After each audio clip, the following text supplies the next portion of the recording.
나를 살리신 주님 계시네.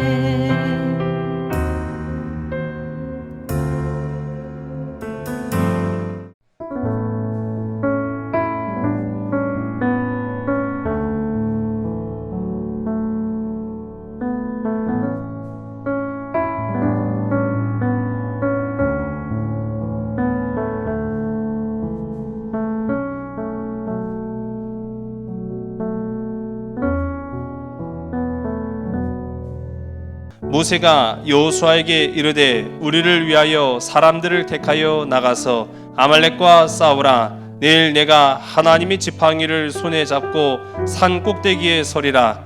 여호수아가 모세의 말대로 행하여 아말렉과 싸우고 모세와 아론과 훌은 산 꼭대기에 올라가서 모세가 손을 들면 이스라엘이 이기고 손을 내리면 아말렉이 이기더니 모세의 팔이 피곤함에 그들이 돌을 가져다가 모세의 아래에 놓아 그가 그 위에 앉게 하고 아론과 훌이 한 사람은 이쪽에서 한 사람은 저쪽에서 모세의 손을 붙들어 올렸더니 그 손이 해가 지도록 내려오지 아니한지라. 여호수아가 칼날로 아말렉과 그 백성을 쳐서 무찌르니라. 아멘. 요즘요 제가 보니까 많이 더울 때는 28도, 엊그저께 같은 경우에는 비가 조금 왔다고 해서 그래도 한 24도.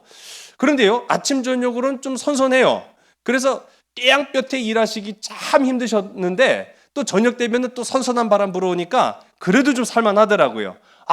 그러고 보니까 요즘같이 이렇게 선선하게 바람만 불어주면은 저 앞에 잔디밭에다가 텐트 한번 쳐놓고 모닥불 딱 피워놓고 모닥불 피워놓고 안 해보셨어요?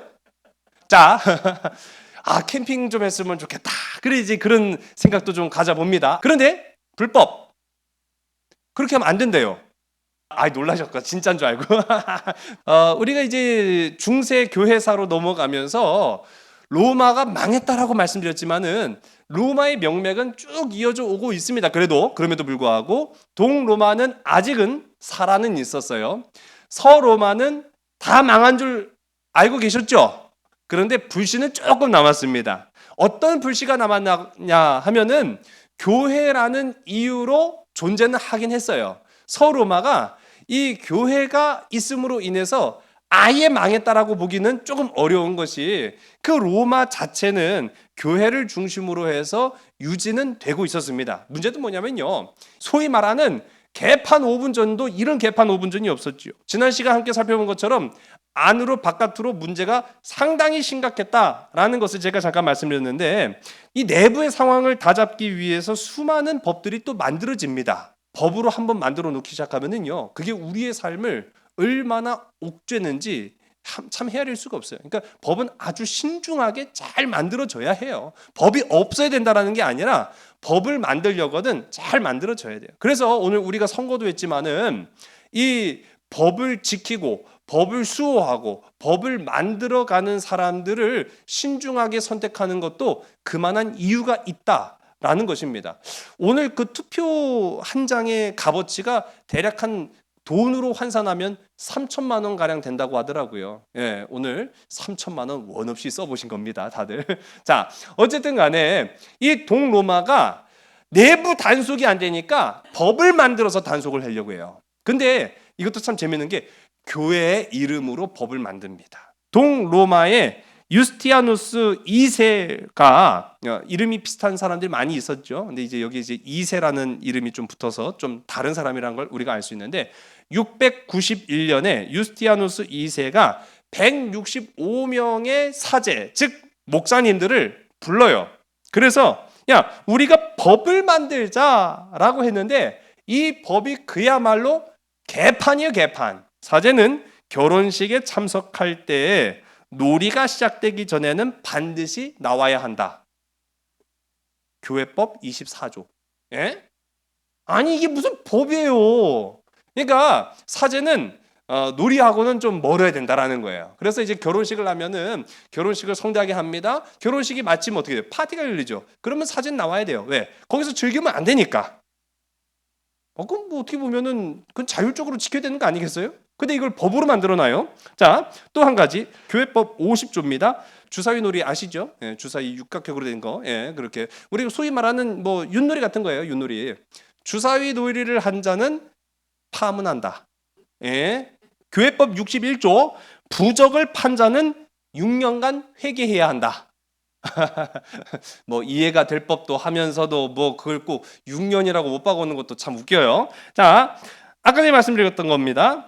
모닥불 피워놓고 캠핑하면 참 좋겠다. 초승달이 뜬 날 모닥불을 피워놓고 그 모닥불 주위를 돌면서 춤추면 파문한다.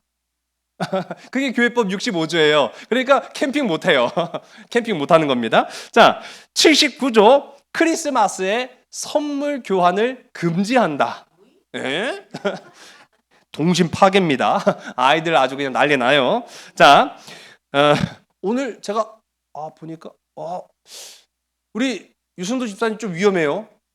우리 문임순 권사님 좀 위험합니다. 교회법 91조 머리를 요상하게 말면 교회에 올 수가 없다. 아니에요. 권사님 괜찮아요. 1400년이 지나갔으니까 괜찮아요. 예, 괜찮습니다. 자, 이런 법을 유스티아누스 2세가 교회 사제 165명을 불러다 놓고 야 한번 만들어 보자 그래갖고 만들어요. 개판이죠. 뭐 이런 법을 뭘 만들어요 도대체. 이해도 될 법하지만 굳이 이거를 법으로까지 만들 이유는 사실은 없잖아요 사실. 그런데 이렇게 법을 만들어 놓고 이거를 교황에게 들이밉니다. 아니 그러니까 더 웃긴 거예요. 사제들 불러 모아놓고 법을 만들었는데 교황도 몰랐던 거죠 사실은.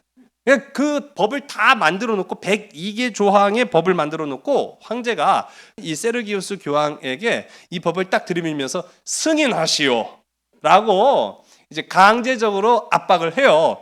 근데 이 세르기우스 교황이 쭉 보니까 저도 방금 말씀드린 것처럼 몇 가지 부분은 납득도 돼요. 이게 너무 과하다 싶은 생각이 들은 나머지 이 세르기우스 교황이 반대합니다. 그러니까요. 이놈이 내 말을 안 듣네?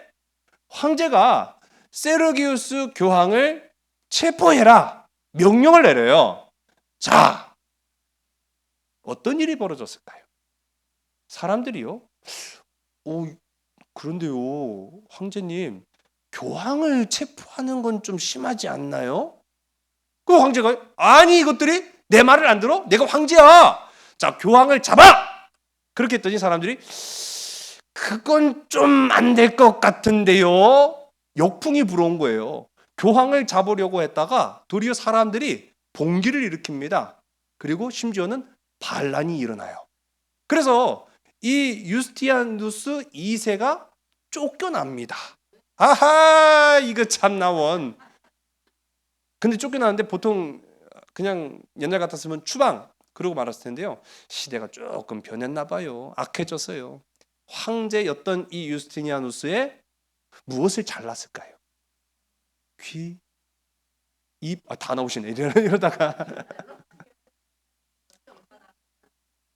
코를 잘라버립니다. 코를 잘라서 섬으로 유배를 보내요. 자, 그의 나이 26살. 네. 자, 그렇게 추방을 하고 레온티우스라는 사람이 황제가 됩니다. 그런데요, 이 유배간 유스티니아누스가 탈출을 해요. 그 섬에서 탈출을 합니다. 탈출을 하고 10년 동안 온 동네를 방황합니다. 그러다가 야만족들이 있는 마을로 가서 거기에서 세력을 규합합니다. 이야, 이놈이요, 도끼를 품어요. 그래서 10년 만에 야만인들의 왕이 돼서 로마로 쳐들어온 거예요. 놀랍게도요, 제가 지난 시간에 이 동로마 이 콘스탄티노플은 단 한 번도 함락된 적이 없다 말씀드렸죠. 그런데 얘가 함락을 시켜요. 어떻게 함락을 시켰겠습니까? 황제였잖아요. 황제였기 때문에 이 성의 구조를 알고 있었던 거예요. 수로를 통해 들어가서 무혈 입성을 합니다. 그리고 황궁을 점령을 해버려요. 그래서 10년 만에 쿠데타에 성공을 합니다. 그래 놓고 보니까 이 사람이 10년 동안 유리방황했다고 했지요. 그리고 야만인들의 왕이 됐어요. 야만인들의 왕이 어떻게 됐겠습니까? 야만족 부족의 딸과 결혼을 합니다. 야만족 부족의 딸이 로마 황제의 아내가 된 거예요. 그리고 나서 이 눈이 한번 돌아간 사람은요, 걷잡을 수 없나 봐요. 이 유스티아누스 2세가 로마를 그야말로 개판을 만들어놔요. 안타깝고도 참 한탄스러운 역사가 막 흘러가는 거죠. 711년부터 755년까지의 이 연이은 쿠데타가 계속적으로 이 동로마를 시끄럽게 만듭니다. 놀랄 일도 아니죠. 자, 이때 그래도 그나마 좀 괜찮은 한 사람이 등장을 해요. 저쪽 우리 예루살렘 위쪽으로 올라가면은 시리아라는 땅이 있습니다. 시리아 출신의 농부예요. 이 농부 출신이었던 레오가 어떻게 힘을 얻어갖고 황제 자리까지 올라갑니다. 그런데 나중에 알고 보니까요, 이 레오라는 이 황제가요, 놀랍게도 이슬람의 힘을 얻습니다.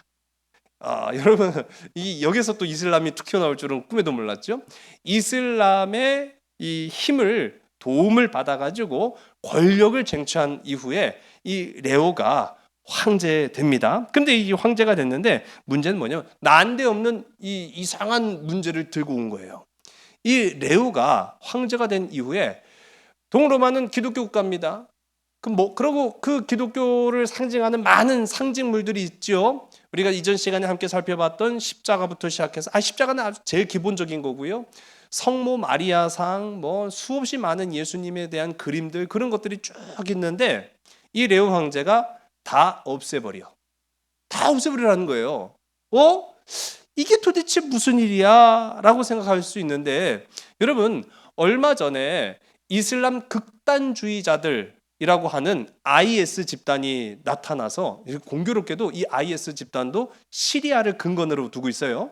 이 시리아를 이 본거지로 삼아가지고 IS 이슬람 극단주의자들이 중동 국가에서 활개를 쳤는데, 그것 중에 하나가 어떤 사건이 있었냐면은 유물을 막 파괴를 시켜버려요.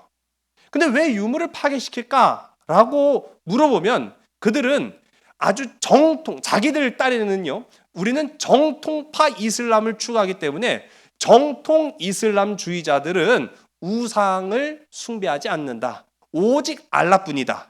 그러다 보니까 우상 숭배를 금지해요. 그리고 우상 숭배를 금지하다 보니까 무엇이 발달했느냐면은 이 문양, 이슬람 딱 하면은 아주 대표적인 아주 반복적인 문양들이 있어요. 이슬람 모스크라든지 그런 데 가보면은요, 아주 막 복잡하고 다양한 화려한 문양들이 수놓아져 있는 모습들을 우리가 보게 됩니다. 그걸 이제 아라베스크라 그렇게 얘기를 하는데, 이 우상 숭배가 금지되었다 보니까 그런 문양이 발달했고, 또 한 가지는 여러분 이슬람 사람들 글씨 보셨어요?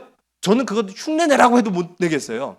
여러분 대표적으로 사우디아라비아의 국기는요, 글자로 이루어져 있습니다. 초록색 바탕에 이 글자로 쫙 써 있는데, 만일 제가 사우디아라비아 사람이었으면은, 자, 우리의 국기를 한번 그려보자. 아이고, 이걸 어떻게 해?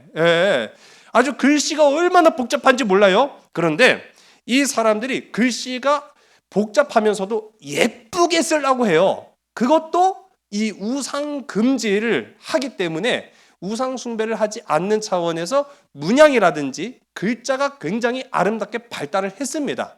그런데 어떻게 보면은 영향을 받았다라는 거죠. 이 이슬람의 도움으로 황제가 된 이 레오 황제가 이슬람 사람들처럼 기독교 딱 하면은 우리가 떠오르는 게 십자가, 성모 마리아 그런 건데, 안 돼. 그런 거 다 없애. 그런 건 다 우상 숭배야. 라고 해서 기존에 있던 것들을요, 다 파괴시켜 버립니다. 참 이게 너무 안타깝죠. 얼마나 그게 아름다운 이 역사적 유물이겠어요. 그런 것들을 다 파괴시켜 버려요. 말할 수 없죠. 그러니까 이 동방교회에서 그런 움직임이 시작되니까 서방교회는 반발하기 시작했어요. 여러분, 이 성상 파괴라고 하거든요. 성상 파괴에 대한 문제는 1000년 동안 이어집니다. 이거를 파괴해야 된다, 아니다, 파괴해야 된다, 아니다, 그런 싸움이, 안 그래도 지금 우리가 교회 안에 하나가 되지 못해서 서로 싸우고 그러다고 나가고 죽이고 하는 그런 일들이 비일비재한데, 여기다가 황제가 불을 하나 더 지핀 거예요. 성상을 파괴해야 된다 라고 하니까 문제가 된 거죠. 자, 775년부터 802년까지는 또 이 궁궐 안에서의 치열한 이 다툼이 벌어지기 시작합니다. 레오 황제의 대가 이렇게 쭉 이어와요. 그러다가 레오 4세에 와서 이 레오 4세가 아내를 맞이했는데 이 아내가 그리스 출신의 사람입니다. 이 그리스 출신의 이레네라는 사람인데 이 레오 4세 남편이죠. 이 레오 4세 황제가 어느 날 한여름밤에 780년 9월 8일 급작스러운 열병으로 죽어요. 자, 황제가 죽었으면은 그 다음은 누가 황제를 합니까? 당연히 자녀, 아들이 해야겠죠? 아들이 다행히도 있었어요. 근데 외동아들입니다. 근데 그 외동아들의 나이가 불과 11살입니다. 자, 이런 경우에는 어떻게 해야 되죠? 역사에 이제 박학다식한 분들이 다 되셨어요. 수렴 청정을 하죠. 그래서 마찬가지로 이 이레네가 자기 아들이 불과 11살에 불과하니까 이 아들이 성인이 될 때까지 내가 다스리겠다라고 선포를 했는데 이 사람은 정통 로마인도 아니라 그리스 출신의 사람입니다. 근데 이 이레네가요, 아주 정치 권력에 굉장히 민감하고 욕망이 많았던 사람이라고 합니다. 그래서 반대파들이 분명히 있을 거 아니에요. 반대파들을요, 무조건 다 죽여버려요. 나를 반대해, 내 정책을 반대해, 다 죽이는데 이 반대파의 대부분이 고위 군인들이었습니다. 어떤 결과를 초래했을까요? 국력이 약해지겠죠. 이때를 틈타서 사라센 이슬람 국가가 침략을 해옵니다. 막아낼 방법이 없는 거예요. 자, 로마가 이전에 사용했던 방식 어떤 건 줄 아세요? 힘으로 안 되면 뭘로 막자? 돈으로 막는 수밖에 없었습니다. 자, 그런 식으로 나라 안팎이 굉장히 참 어지러운 그런 상황이 펼쳐지게 돼요.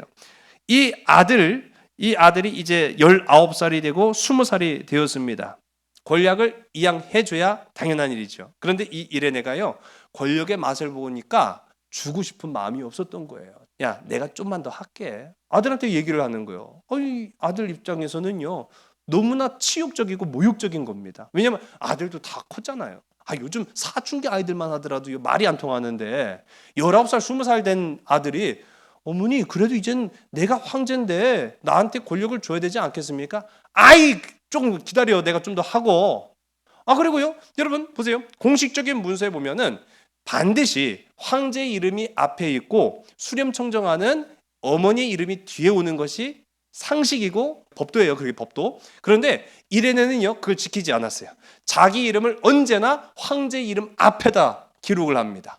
그러니 아들로서는요, 굉장히 불편한 거예요. 자기는 마치 허수아비 임금처럼 돼버리니까. 그래서 자기와 뜻을 같이 하는 사람들, 신하들 중에도 보니까요, 이 이레네가 정치를 잘한 건 사실은 아니거든요.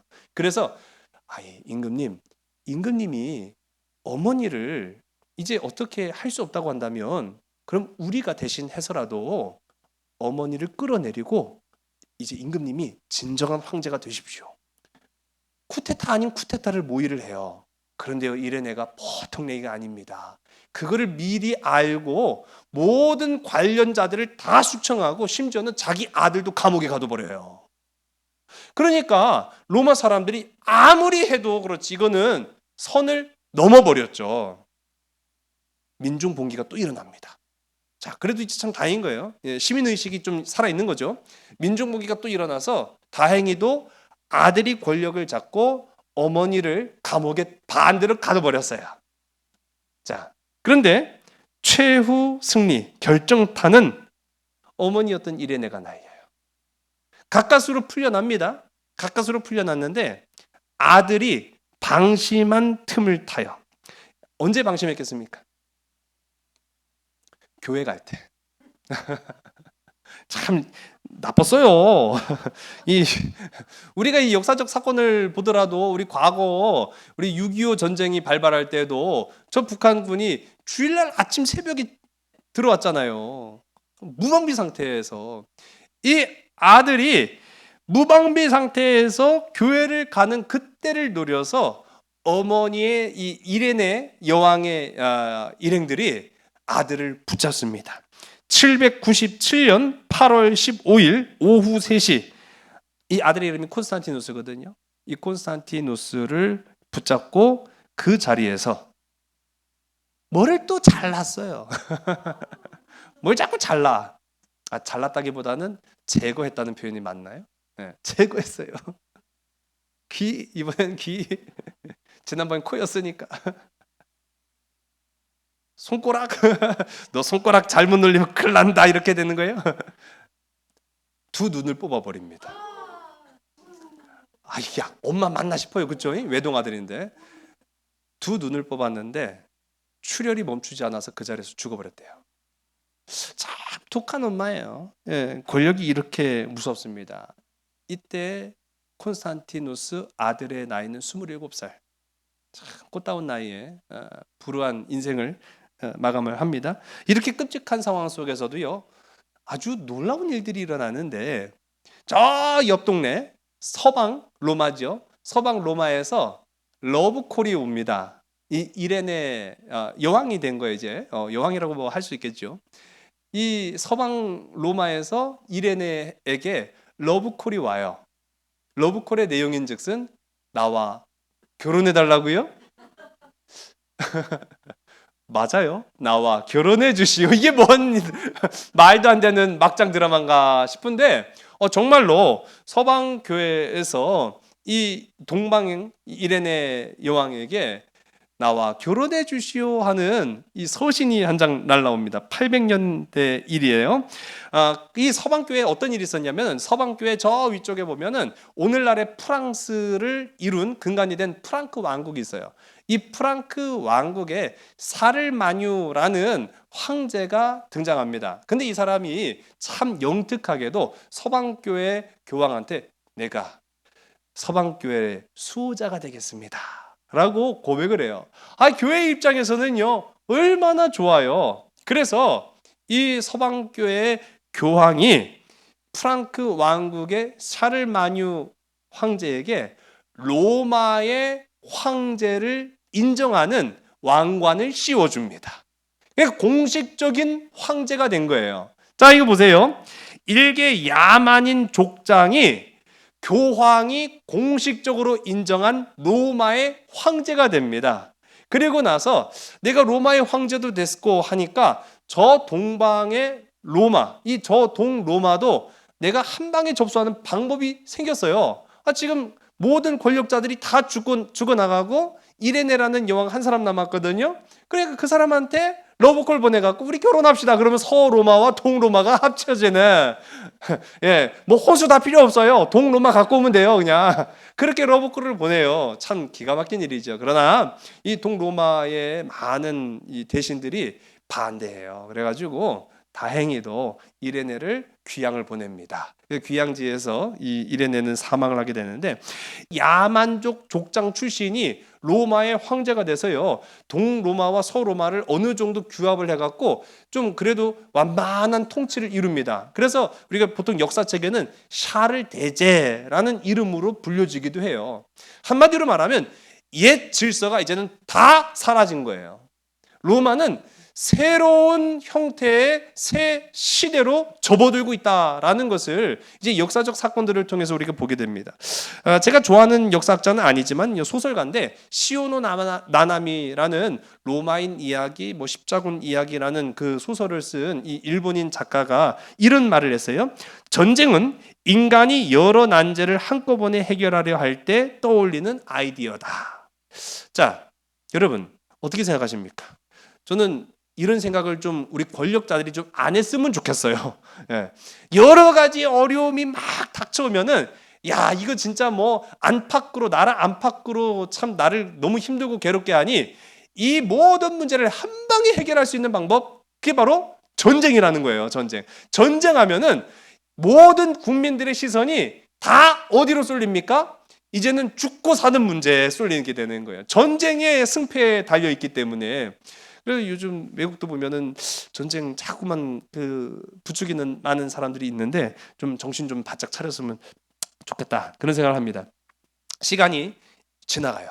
자, 제가 요즘 이제 시간을 좀 빨리빨리 지나가려고 합니다. 왜냐하면 중세 교회사로 이제 넘어가야 될 시간이 됐기 때문에 11세기까지 갑니다. 7세기 전반에 우리가 한 큰 사건이 있었다라고 말씀드렸죠. 아라비아 반도에서 이슬람이 눈 깜짝할 새에 나타나서 정말로 그야말로 눈 깜짝할 새에 로마에 있는 땅들을 하나하나 다 접수하기 시작합니다. 시리아, 팔레스틴, 이집트, 북아프리카.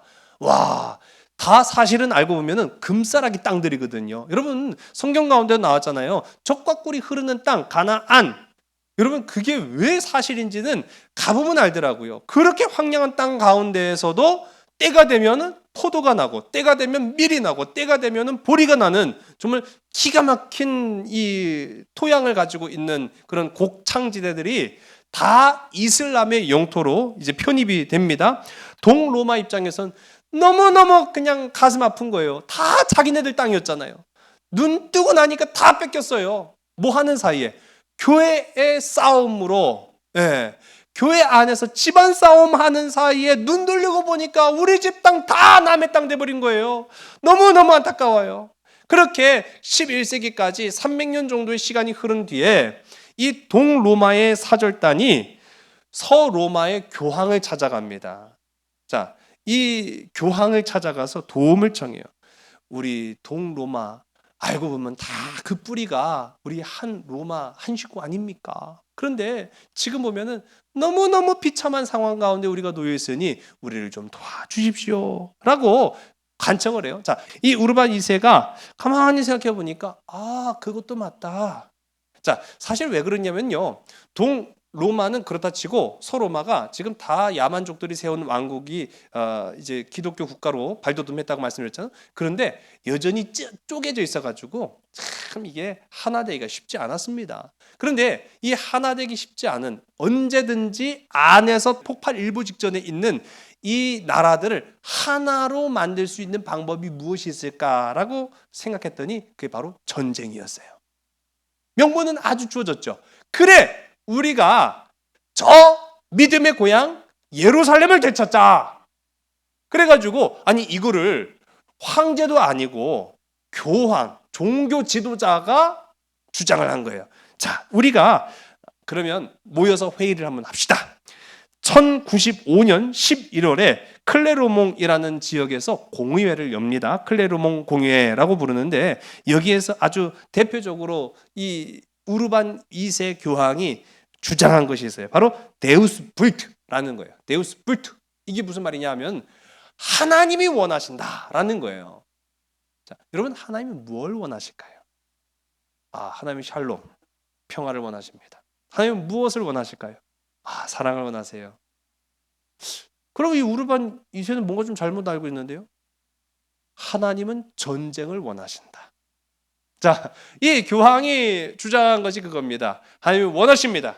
우리가 하나 되어서 저 예루살렘을 되찾아오기를 원하십니다. 그 방법은 오직 전쟁뿐입니다. 자, 각 나라에서 군대를 주시오.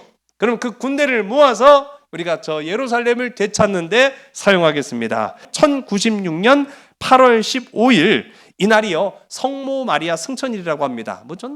우리는 이 개신교 신앙 가운데 있으니까 전혀 상관이 없지만은 이 1096년 8월 15일 성모 마리아 승천일을 출정일로 세우고 흰 바탕에 붉은색 십자가. 그래서 사람들이 저 사람들은 십자가 군대다. 십자가 군대. 그래서 십자군이라는 이 별명이 붙어요. 십자군이 출정을 합니다. 여러분, 이 역사적 흐름을 보면은 이제는 사람들이요 교황의 말을 황제의 말보다 더 신뢰했고 그 권위가 더 있었다라는 것을 볼 수가 있습니다. 자, 우리가 하나님이 원하신다. 참 이 말이요. 여러 가지 의미로 해석될 수 있는데 오늘 우리가 함께 읽은 본문의 말씀을 한번 잠깐 보겠습니다. 오늘 함께 읽은 본문의 말씀은 아니에요. 우리 8절의 말씀이거든요. 17장 8절. 그때 아말렉이 와서 이스라엘과 르비딤에서 싸우니라. 아멘. 자, 여러분 제가 다시 한번 질문 드립니다. 하나님은 전쟁을 원하세요? 원하세요? 이상하네요. 여러분 잘 보세요. 구약 성경의 절반은 전쟁 이야기입니다.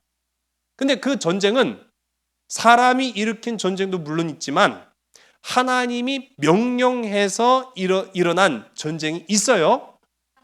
하나님은 전쟁을 원하세요? 안 원하세요? 하나님은 전쟁을 원하십니다.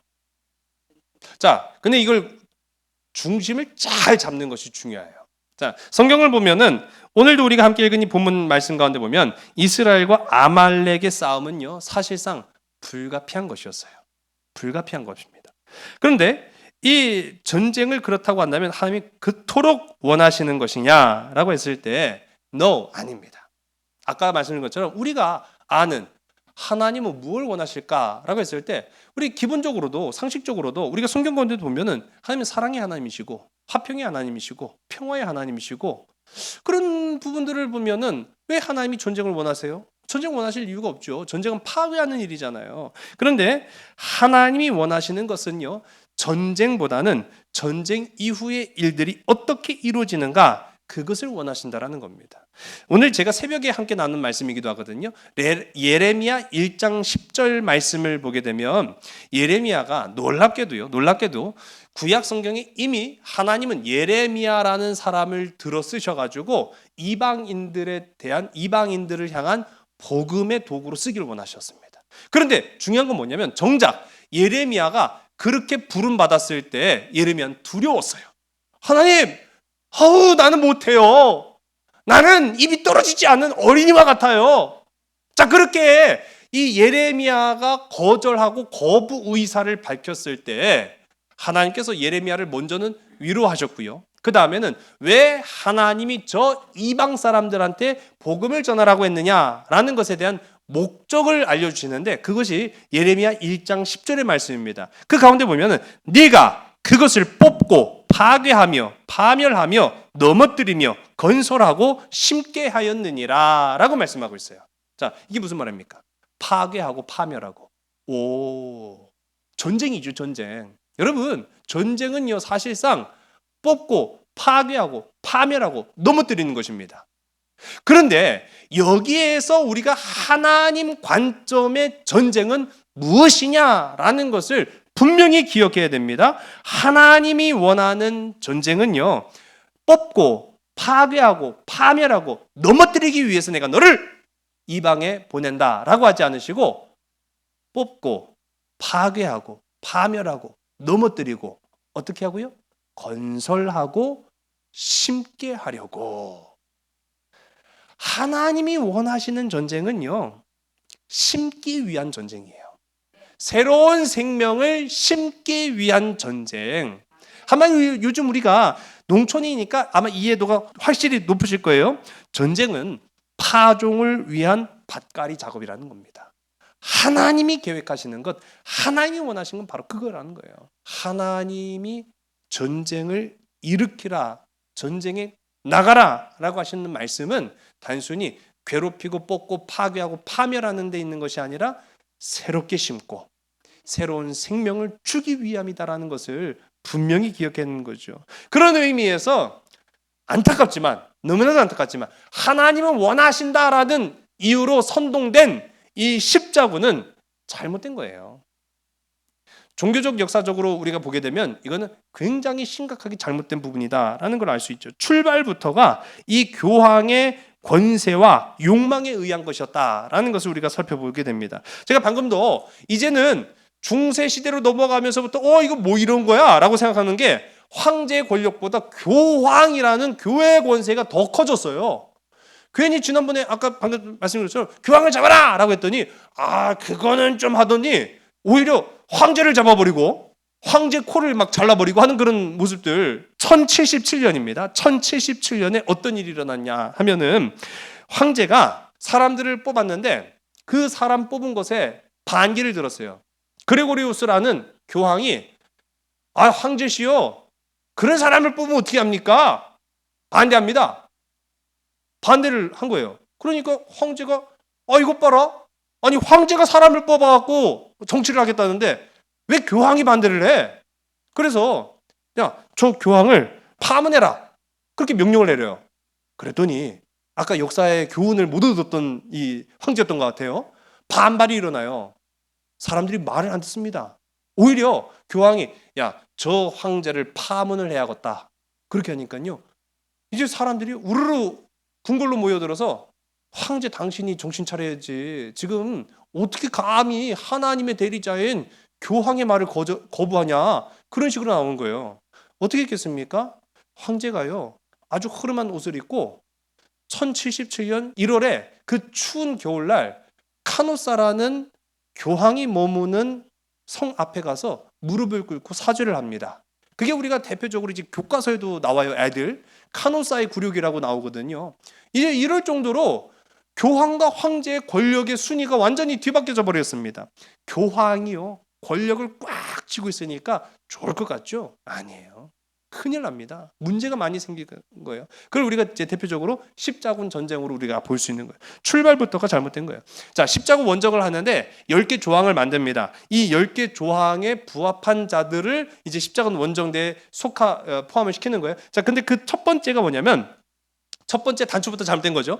십자군에 참가한 자는 완전한 무엇을 주었을까요? 완전한 면죄부를 준다. 그러니까 십자군 전쟁에 참석하는 것만으로도 구원받는다라는 거예요. 이게 사람들이요 눈이 확 돌아가게 만들어요. 자, 이 시대 사람들이요 뭐 몰라서 그렇지 굉장히 그래도 종교심이 깊었습니다. 그러다 보니까 구원은 받고 싶은데 지은 죄가 많아서 내가 어떻게 하면 구원을 받을 수 있을까? 근데 그런 궁리를 하던 많은 사람들이 있어요. 그런데 십자군 전쟁에만 참석하면은 완전한 구원을 받는다.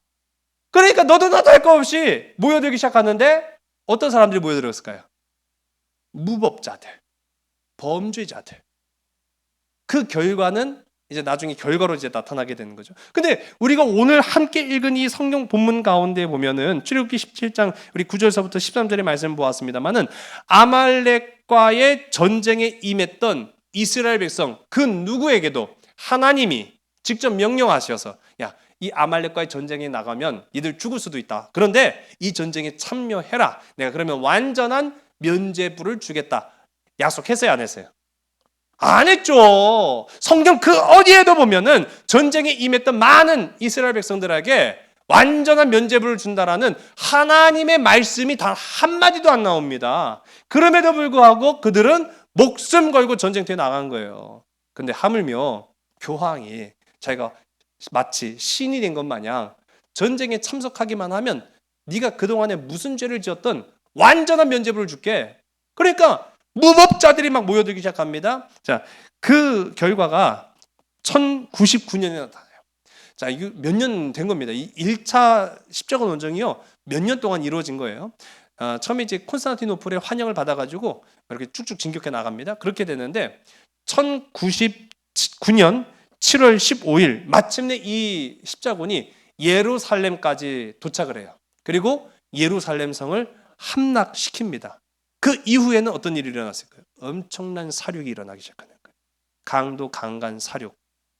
왜 그랬을까요? 이들이 모일 때는 하나님이 원하신다 라고 해서 모였지만은 온갖 잡범, 무법자들, 강도들, 범죄자들이 모여있다 보니까 욕망밖에는 없었다라는 거죠. 이게 어떻게 하나님이 원하시는 일이겠어요? 그러니까 말도 안 되는 일들이 차마 눈뜨고 볼 수 없는 범죄가 하나님의 이름으로 이루어졌다라는 것을 우리가 이제 봅니다.